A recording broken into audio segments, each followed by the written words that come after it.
inspired you to write your book, Me Time Monday? Great question, because I think I had been thinking about writing this book for a long time. As I mentioned, my first book, A Cast of Caregivers, came out about 10 years ago. And in that book, I had a chapter called Me Time Monday. And so the seeds of Me Time Monday were sown then. They were, plowed then and I planted them, and then they've grown into a workshop that I do for employee resource groups and other organizations. And that's what I've really been working on, honing those workshops and webinars over the last 10 years. But what really happened is, I think, again, during the pandemic, what I was witnessing is, just my own personal feeling of a life out of balance, being isolated, during the pandemic, watching a lot of the loss of, family, friends, businesses, whatever it was.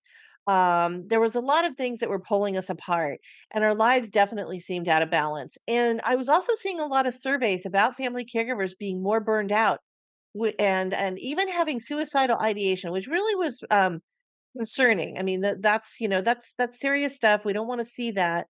And so I realized that despite the fact that over the last 10 years I've been talking about self-care and wellness techniques for family caregivers, how could I make this more real for people, and how could I get that message out to even more people and give them some good science, some really great stories, and also some solutions, which is really the three things that the book is about.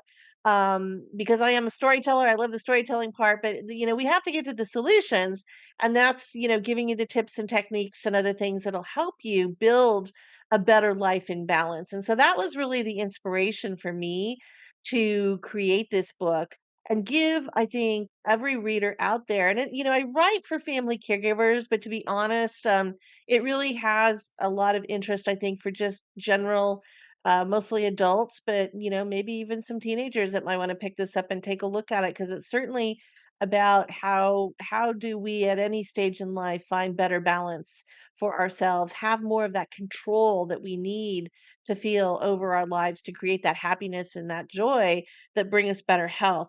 And so the other thing that I thought was really inspiring, is as I started digging into a lot more wellness research, so doing a lot of going to conferences with the Global Wellness Institute, looking into well building standards and other things that are really, kind of fall into this category of wellness. One of the things that I was seeing is that wellness is not new. In fact, wellness is ancient.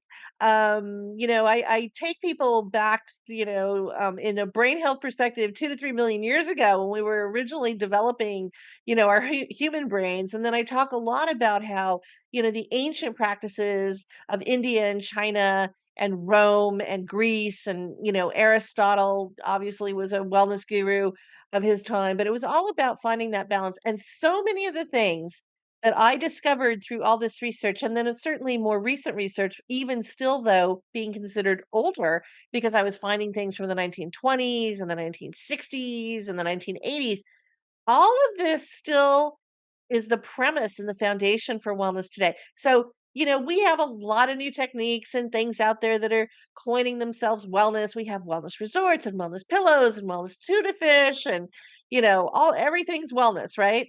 But what does that really mean? Because it's not about buying things. That's the whole point. Wellness is about a personalized plan that we create for ourselves.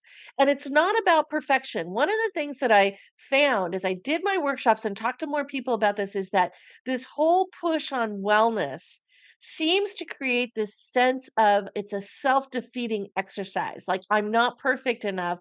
I'm not doing enough. I'm not, eating right, exercising, meditating, blah, blah, blah. And so I really wanted to strip all that away. I wanted to go back to the basics, back ancient history. So I take you on a little bit of a history tour through the book. And I wanted to really help people understand what wellness means. And really, again, wellness is about balance.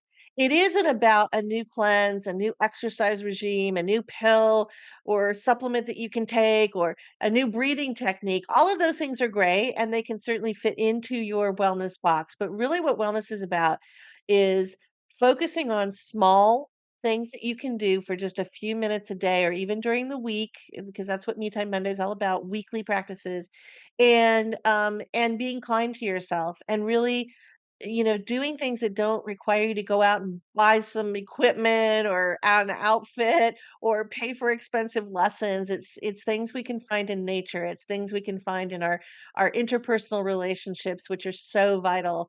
Social health is so important to our overall health and well-being. So I hope that you'll really find a new definition of wellness in my book.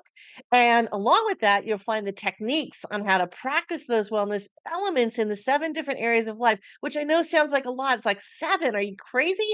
But again, very small steps in these 7 different areas are going to bring you balance in life. And that is going to bring you wellness and happiness and joy.